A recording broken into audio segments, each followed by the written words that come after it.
el canto de los pájaros, de los monos gibones, de las ballenas.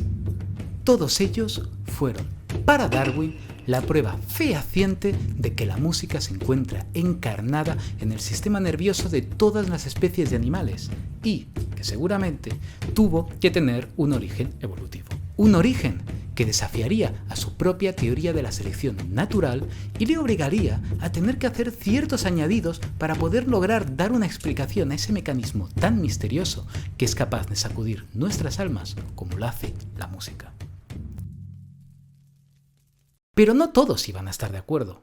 Desde hace más de 100 años han existido muchas visiones diferentes que no han estado del todo de acuerdo con la idea de entender la música como un producto de la evolución. Una de las visiones más recientes que más impacto han tenido en el debate científico fue la del lingüista cognitivo Steven Pinker.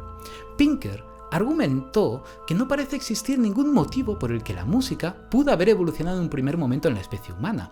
La música es, según él, inútil, al menos desde una perspectiva evolutiva y de supervivencia, desafiando así, como nunca antes nadie había hecho, a todos aquellos defensores de la tesis de Darwin. Para Pinker, la música es una habilidad que ha surgido por accidente, a través de la evolución de otros tipos de habilidades. Pero, ¿y quién tiene razón?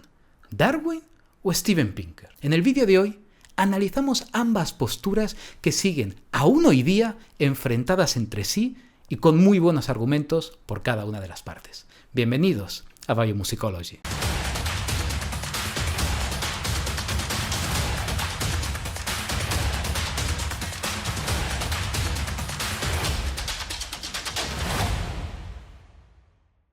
En vídeos anteriores hemos explorado la idea de la selección natural de Charles Darwin y hemos visto cómo desde esa perspectiva determinados rasgos que pueden facilitar la supervivencia de una especie serán heredados a generaciones posteriores. De esa manera vimos cómo el rasgo de parecerse a una rama de árbol, por ejemplo, permitió a los individuos de una especie en concreto, como por ejemplo el llamado vulgarmente bicho palo, esquivar a sus depredadores al haber adquirido la capacidad de ocultarse satisfactoriamente en el entorno natural que habita. De esta manera, Darwin nos brindó con una nueva perspectiva con la que pensar acerca de los rasgos y comportamientos que encontramos en distintas especies, y por supuesto también en la humana. Sin embargo, ¿y la música? ¿Qué clase de sentido evolutivo podría tener? ¿De qué manera podría haber sido un rasgo que nos ayudase a sobrevivir en el pasado? Curiosamente, esta misma pregunta fascinó al propio Darwin, quien la consideraba similar a otro tipo de preguntas que podíamos hacernos en relación al reino animal, como ¿por qué cantan los pájaros? Desde luego, que un pájaro sepa cantar mejor o peor no parece una cuestión de supervivencia. Un tiempo antes de Darwin, teólogos naturalistas como William Paley consideraban que las canciones de los pájaros no podían tener ningún tipo de función para los animales en sí mismo, sino que tenían que interpretarse como una señal de la benevolencia del Creador a los humanos, a través de milagros de belleza. Los cantos de los pájaros estaban dentro de la categoría de lo sublime natural, al lado de las flores, las puestas de sol y los picos alpinos, fenómenos con un impacto estético demasiado profundo para llevar con ellos nada más ni nada menos que un mensaje trascendental de Dios a los humanos. Esta idea resultaba imposible de aceptar para Darwin. Tenía que existir un motivo por el que los pájaros cantasen. La idea de que el canto de los pájaros pudiese ser de algún tipo de utilidad para los pájaros mismos resultaba de hecho bastante extraña antes del año 1800. El problema del canto de los pájaros a Darwin le traía muchos quebraderos de cabeza. Sin embargo, no era su único quebradero. Darwin también encontraba serios problemas a la hora de entender y dar explicación a otros fenómenos de la naturaleza animal, como por ejemplo la cola del pavo real. A Darwin este caso en concreto literalmente le sacaba de quicio. En una de las cartas que escribía a su amigo Asa Gray se puede leer lo siguiente: cada vez que contemplo una pluma en la cola de un pavo real me enfermo. ¿Pero por qué?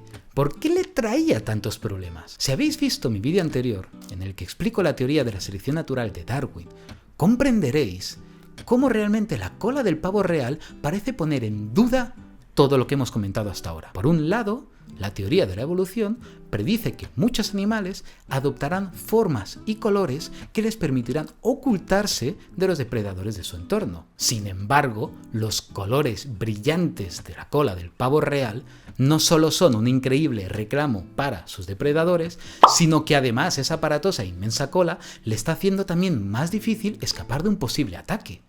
¿De qué manera esos rasgos, que están poniendo literalmente en peligro la supervivencia del pavo real, pueden caber dentro de su teoría de la selección natural? Aquí fue cuando a Darwin no le quedó más remedio que aceptar que su teoría de la selección natural se encontraba incompleta. Si quería dar una explicación a esos fenómenos, tenía que proponer un nuevo tipo de selección para dar explicación a ellos. Por supuesto, estamos hablando de la selección sexual.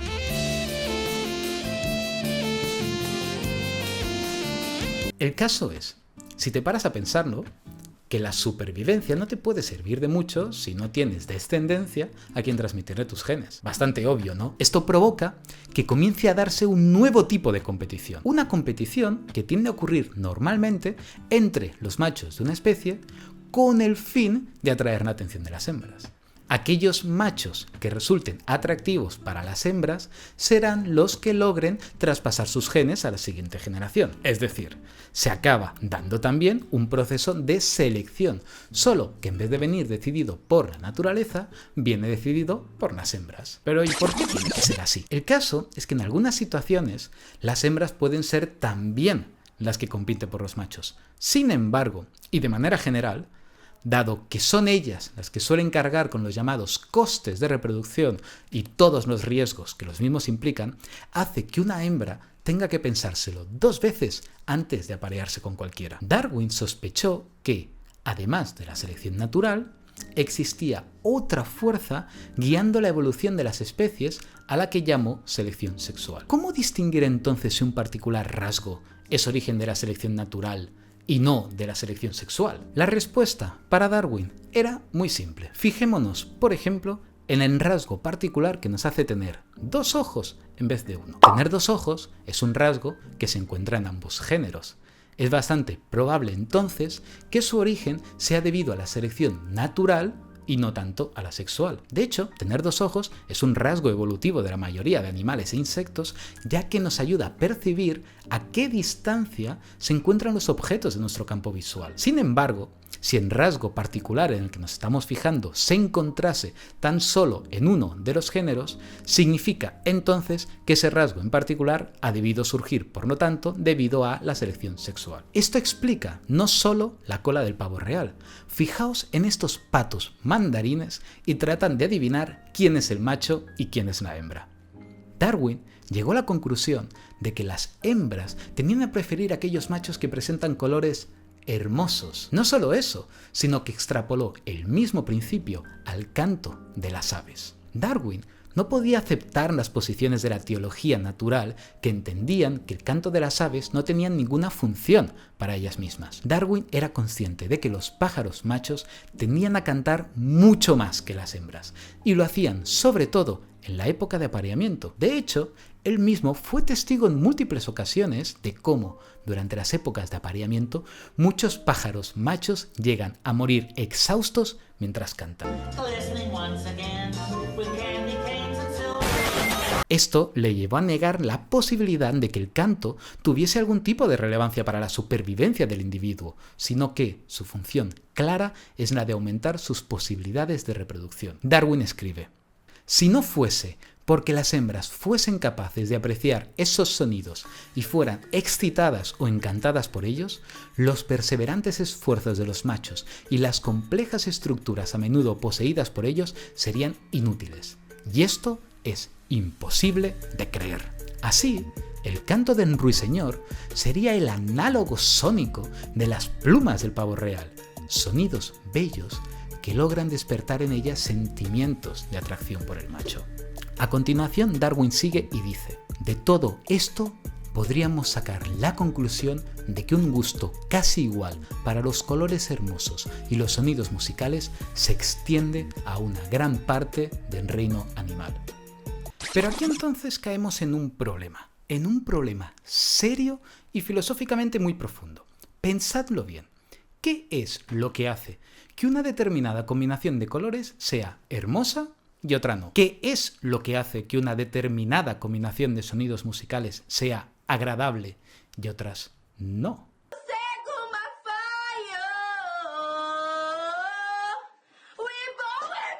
Lamentablemente, Darwin nunca supo dar una respuesta a esta pregunta. Una pregunta profunda que le llevó a acabar reconociendo que las habilidades musicales serían probablemente uno de los mayores misterios de los que los humanos están dotados, y que llevó a que la teoría de la selección sexual, tal y como Darwin la formuló, dejase de ser tomada en serio por muchos años. Y con ella, la hipótesis de que la música pudiese haber llegado a surgir como parte de un proceso evolutivo.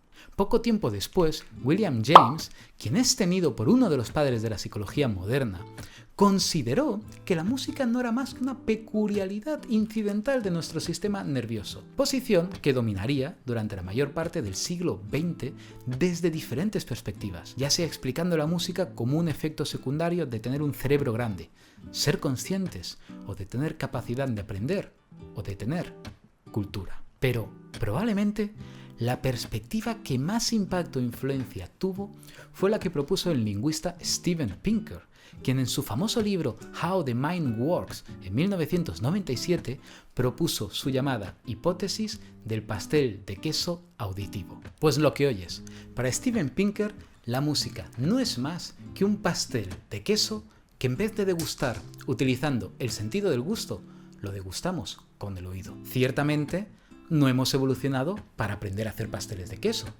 pero los disfrutamos mucho debido a la manera según la cual estimulan nuestro paladar. Un paladar que ha evolucionado para distinguir qué alimentos son buenos para nosotros de cuáles no. Del mismo modo, la música se aprovecharía de los mecanismos auditivos que utilizamos para distinguir distintos tipos de objetos en el medio ambiente para estimularnos y darnos placer. Para Pinker, la música es lo que llamaríamos un estímulo supernormal o superestímulo. Un estímulo de este tipo es una versión exagerada de un estímulo para el que ya existe una tendencia de respuesta en nuestro cerebro y que puede acabar produciendo una tendencia más fuerte en nuestro sistema de recompensa que el propio estímulo para el que evolucionó. Sé que esto puede sonar un poco lioso, pero voy a daros unos cuantos ejemplos que lo van a dejar mucho más claro. Un superestímulo es como un hackeo del sistema.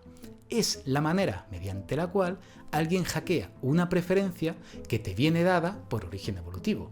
El creador de este concepto, el holandés Nico Tinbergen, estaba muy interesado por saber qué tipos de estímulos son los que provocan la conducta instintiva de ciertos animales. Si, por ejemplo, las hembras son atraídas por pavos reales con las colas los más grandes posibles y el mayor número de ojos en ellas, Tinbergen crearía entonces réplicas falsas de pavo real con un tamaño de colas tan grandes que resultaría imposible para ningún macho sobrevivir con ellas. Sin embargo, para las hembras parecía no haber límite. Prefirieron a los pavos falsos de madera antes incluso que a los pavos reales. Este hecho nos puede ayudar también a comprender de qué modo la actividad humana pone en peligro la de otras especies. En Australia existe un escarabajo llamado escarabajo joya. La peculiaridad de este escarabajo es que se encuentra en peligro de extinción por culpa de la industria de la cerveza. Sí, como lo oyes, por la cerveza. ¿Por qué? Pues la explicación viene dada cuando nos fijamos en cuáles son algunos de los rasgos de las hembras que atraen a los machos de esta especie. Estos rasgos son que sea grande, que sea naranja y que esté cubierta de pequeños hoyuelitos de la piel. características que muchas de las botellas de cerveza que los australianos beben a diario tienen en proporciones exageradas. ¿Qué ocurre?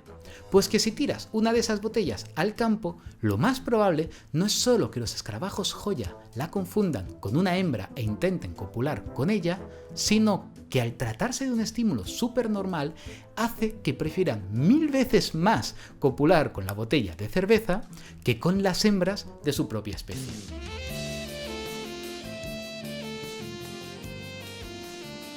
Todo esto, como imaginaréis, hace peligrar la existencia de su especie.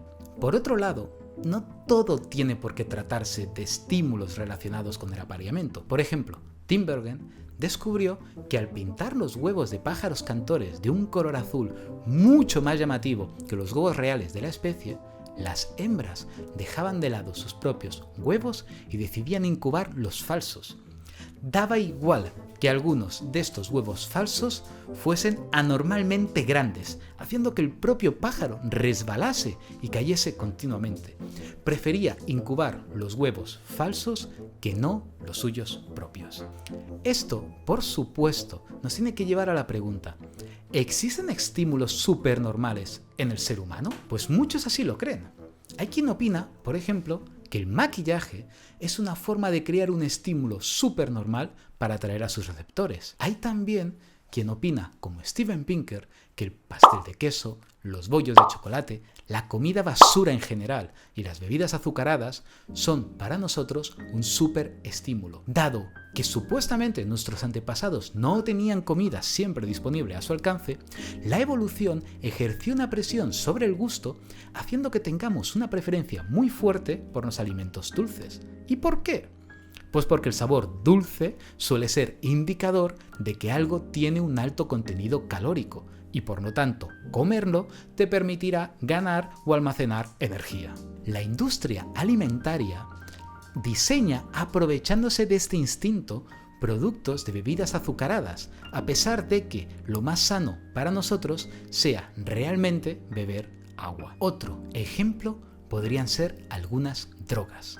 La dopamina juega un rol muy importante en el aprendizaje y en el sistema de recompensa de nuestro cerebro, que se libera por estímulos que la selección natural en principio habría seleccionado como gratificantes, como por ejemplo aprender, comer o fornicar. La cocaína, por ejemplo, hackea este sistema, bloqueando el proceso mediante el cual la dopamina se elimina en la sinapsis. Esto provoca una amplificación de la señal en las neuronas receptoras, y es de ahí en donde se origina parte del efecto eufórico y placentero que nos transmite su consumo.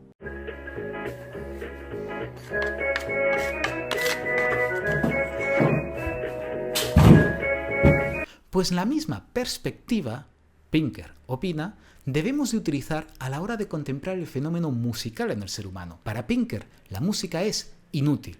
No tiene ningún sentido evolutivo. No es más que una droga artificial que hackea ciertos centros de placer en nuestro cerebro que evolucionaron para otros fines diferentes. ¿Y cuáles serían esos fines? En el caso del azúcar lo hemos visto claro, pero ¿y en la música?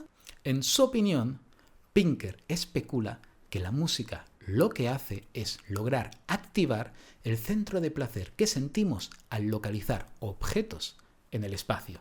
Sé que todo esto te puede sonar algo raro.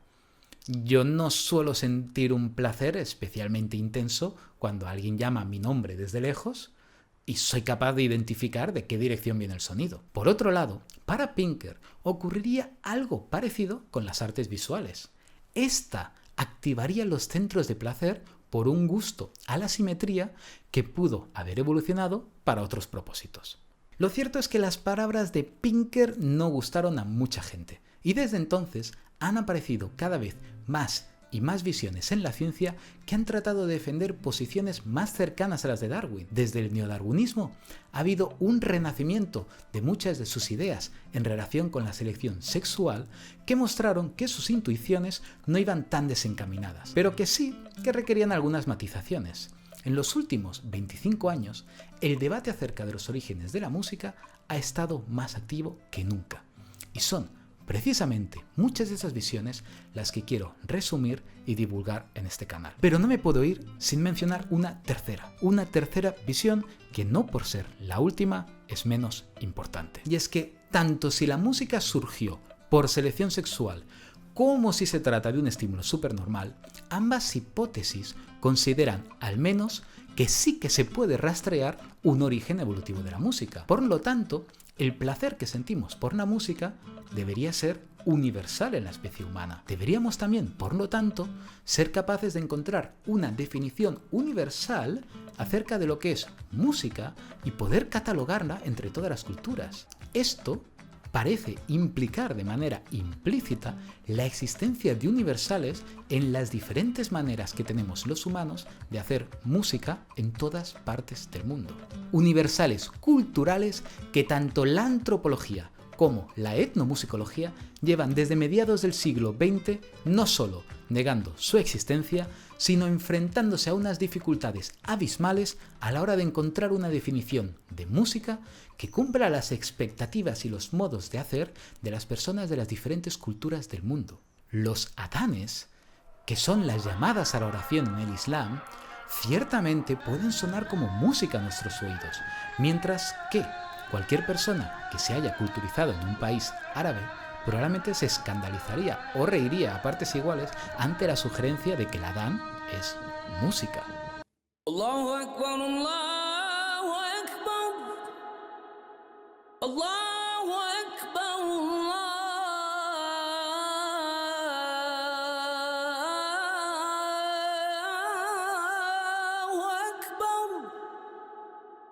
¿Cómo vamos a discutir los orígenes evolutivos de la música si somos incapaces de definir, primero de todo, qué es la música? Y es que no hay que olvidar que la etnomusicología fue una disciplina que nació en oposición a la anteriormente llamada musicología comparada, y que ésta mantuvo como dogma de base la negación de universales en la música. De hecho, muchos etnomusicólogos te argumentarán que tratar de buscar universales en la música es una tarea inútil. El motivo, te dirán, en parte, es que no se pueden comparar las culturas, principalmente porque estas comparaciones tienden a ocurrir a través de los ojos de un académico que se encuentra ya estrechamente unido a una cultura específica y una forma particular de entender lo que es la música, entrando además en conflicto con la especificidad cultural de cada grupo humano. Por lo tanto,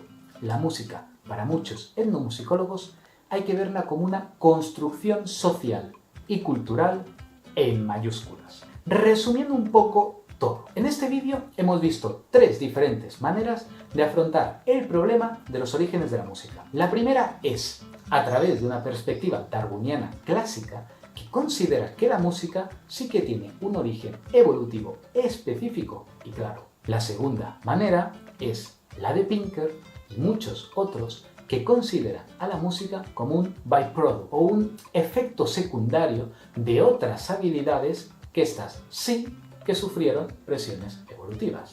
Y, por último, tenemos una perspectiva mucho más cercana a las ciencias sociales y a la antropología que tiende a tratar la música, al igual que muchos otros tipos de actividades humanas, como una construcción social. En los próximos vídeos vamos a ir desgranando una a una todas estas posturas y viendo qué argumentos a favor y cuáles en contra hay de cada una. Muchas gracias por llegar hasta aquí y espero que nos veamos pronto.